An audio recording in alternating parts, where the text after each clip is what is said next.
उधर Nagorno Karabakh में Armenia और अजरबैजान के बीच छिड़ी जंग का मैदान हर दिन बड़ा होता जा रहा है। अजरबैजान के समर्थन में टर्की उतर चुका है। ओआईसी से जुड़े कई देश भी जंग में एंट्री करने की तैयारी में बताए जा रहे हैं। लेकिन इस युद्ध में आर्मेनिया भी अकेला नहीं है। उसका साथ देने के लिए रूस ने अपनी पूरी तैयारी कर ली है। पुतिन ने सिक्योरिटी काउंसिल को जंग के मोर्चे पर उतरने का फरमान जारी कर दिया है और इस पर मुहर लगाने आर्मेनिया के डिप्टी पीएम भी मॉस्को पहुंच चुके हैं। देखिए वर्ल्ड वॉर के आगाज का ट्रेलर। आर्मेनिया बनाम अजरबैजान।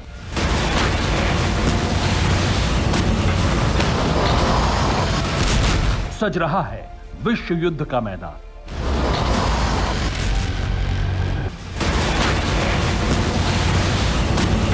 बैटल ग्राउंड में साक्षात आमना सामना कर रही हैं पूर्व सोवियत संघ की दो कंट्री।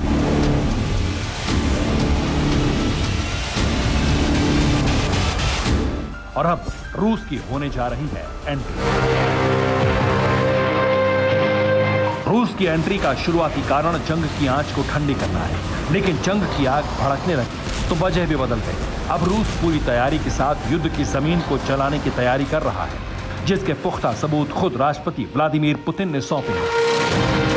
दरअसल इस वक्त नागोर्नो काराबाख के मैदान में जब तक अजरबैजान और आर्मेनिया की सीधी टक्कर हो रही थी, तब तक हालात कंट्रोल माने जा रहे थे। लेकिन जंग जैसे ही मुस्लिम बनाम ईसाई की हुई, तुर्की ने मुस्लिम वर्ल्ड का खलीफा बनने की दौड़ शुरू की, वैसे ही हालात बिगड़ने लगे। रूस ने तुर्की को जंग के मैदान में न आने की चेतावनी दी, लेकिन एर्दोआन पर असर नहीं पड़ा।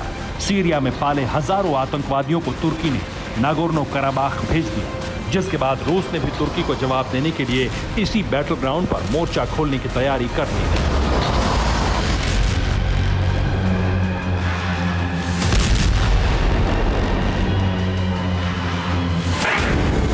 जंग बिटवीन टू कंट्री। अब होगी रूस की एंट्री। आदेश पर पुतिन का साइन। रूस करेगा वॉर ज्वाइन। मोर्चे पर मिलेगा तीखा जवाब। जंग में तुर्की का होगा हिस्सा। Azerbaijan versus Armenia. जंग में झुलसेगी दुनिया। सब कुछ तय हो गया है। मैप तैयार हो गया है। विध्वंसक हथियारों से सजे बेड़े तैयार हैं। अब सिर्फ आर्मी कूच करना बाकी है, जो कूच के 12 घंटे के अंदर नागोर्नो काराबाख में होगी। और जो जंग इस वक्त तुर्की की मदद से अजरबैजान के पक्ष में जाती नजर आ रही है, उसके हालात पूरी तरह से बदल जाएंगे। ये कैसे होगा और किन परिस्थितियों में होगा, इसका पूरा विश्लेषण भी आपको बताएंगे। रूस की जंग में एंट्री का रूट और एंट्री गेट भी आपको दिखाएंगे। लेकिन पहले रूसी एंट्री के सबूत देखिए। अजरबैजान बनाम आर्मेनिया की लड़ाई में रूस की तैयारी का सबूत यही ट्वीट है, जिसे रूस के प्रेसिडेंट के ऑफिशियल ट्विटर हैंडल से शेयर किया गया है। इस ट्वीट के जरिए राष्ट्रपति पुतिन ने आर्मेनिया की तरफ से नागोर्नो काराबाख के बैटल ग्राउंड में एंट्री का ऐलान किया है। ये तस्वीर रशियन सिक्योरिटी काउंसिल के स्थायी सदस्यों की बैठक की है, जिसमें जंग के हालात पर चर्चा के बाद आर्मेनिया को मदद देने के प्रस्ताव पर मुहर लगा दी गई। रशियन सिक्योरिटी काउंसिल का मुख्य मुद्दा युद्ध था। सीरिया और लेबनानी आतंकियों की एंट्री पर बात हुई। मेंबर ने तुर्की की मदद को लेकर नाराजगी भी जताई। रूस को आर्मेनिया को मदद देने की अनुमति दी गई। रूस की एंट्री के संबंध में सबसे ज्यादा चौंकाने वाला पहलू यह है कि बैठक के फौरन बाद OSCE मिंक ग्रुप को भी रूस की तरफ से होने वाली सैन्य कार्रवाई को लेकर आगाह कर दिया गया। और रूस के इस फैसले पर ना तो अमेरिका ने ना ही फ्रांस ने कोई आपत्ति दर्ज की। मतलब साफ है, आर्मेनिया की मदद के लिए भविष्य में 2 और ताकतवर देश तैयार हैं, जिसका सबसे बड़ा प्रमाण है मॉस्को और वॉशिंगटन का नागोर्नो काराबाख के सीधे संपर्क में होना। यानी रूस का जंग में उतरना तय हो चुका है और रूस की यह एंट्री अजरबैजान के विनाश का चैप्टर लिख सकती है। लेकिन मुकाबला अब सिर्फ अजरबैजान से नहीं होगा, बल्कि तुर्की की फोर्स, सीरिया और लेबनान से भेजे गए आतंकवादियों से भी होगी।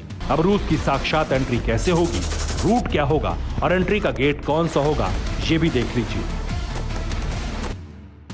सेना और हथियार मॉस्को से डिप्लॉय किए जाएंगे, जो अजरबैजान को घेरने के लिए 3 मोर्चे पर पहुंचेंगे। पहला मोर्चा सीधे अजरबैजान के मुहाने पर खुलेगा।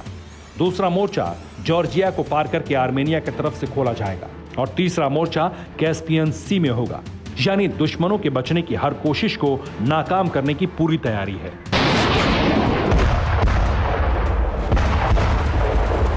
अजरबैजान के लिए सिर्फ एक ही ऐसा मुहाना तुर्की बचता है जहां से उसे मदद मिल सकती है और मिल भी रही है, लेकिन रूस की तैयारी इससे आगे की है। आर्मेनिया में दाखिल होकर रशियन फोर्स न सिर्फ अजरबैजान की फोर्स और तुर्की के भेजे लड़ाकों से लड़ेंगी, बल्कि तुर्की के खिलाफ सीधे मोर्चा भी खुल सकता है, जिस पर एंट्री के बाद फैसला लिया जाएगा। अब वो हथियार भी देखिए जो रशियन आर्मी तुर्की और अजरबैजान के खिलाफ इस्तेमाल करने की तैयारी में है। रूस MiG-35 फाइटर जेट भेजने की तैयारी कर रहा है। सुरक्षा के नजरिए से एयर डिफेंस सिस्टम भेजेगा। घातक मिसाइलों की तैनाती करने की भी तैयारी है। हथियारों की लिस्ट में टैंक और आर्टिलरी भी शामिल है। इसके अलावा रूस ने अपने बॉम्बर्स को भी अलर्ट पर रखा है। रूसी सैनिकों की आधुनिक हथियारों के साथ पहली पंक्ति में युद्ध करने की शॉर्ट ट्रेनिंग भी शुरू कर दी गई है। और यह सब हो रहा है सिर्फ उस तुर्की की वजह से जिसने मुस्लिम वर्ल्ड का नया लीडर बनने के लिए अपनी ताकत नागोर्नो कराबाख के मैदान में झोंक रखी है। हालात इस वक्त बेहद नाजुक स्थिति में है। तुर्की ने अजरबैजान के साथ मिलकर आर्मेनिया को जितना नुकसान पहुंचाया, उसकी भरपाई और जवाब देने की तैयारी रूस ने बहुत बड़े स्तर पर की है।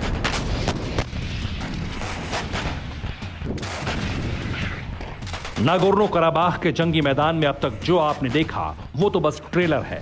असली युद्ध रूस की एंट्री के बाद शुरू होगा, जिसमें तुर्की के साथ ओआईसी के वो मुल्क भी मैदान में उतरने को बेताब हैं जिन्होंने आर्मेनिया को खुलेआम धमकी दी है। लेकिन रूस की तैयारी भविष्य की आशंका को देखते हुए पुख्ता है। रूस जिस मुहाने पर जंग के लिए उतर रहा है, वहां मौजूदा वक्त तक सिर्फ अजरबैजान और तुर्की हैं। अगर ओआईसी की संयुक्त एंट्री हुई तो फिर अमेरिका और फ्रांस भी इसी जंग के मोर्चे में कहर बरपाएंगे। इस समीकरण को भी समझिए। जंग इस्लामिक बनाम ईसाइयत में बदल चुकी है। तुर्की की एंट्री से ईसाई बहुल देश नाराज हैं। रूस ईसाई बहुल आर्मेनिया के साथ लड़ेगा।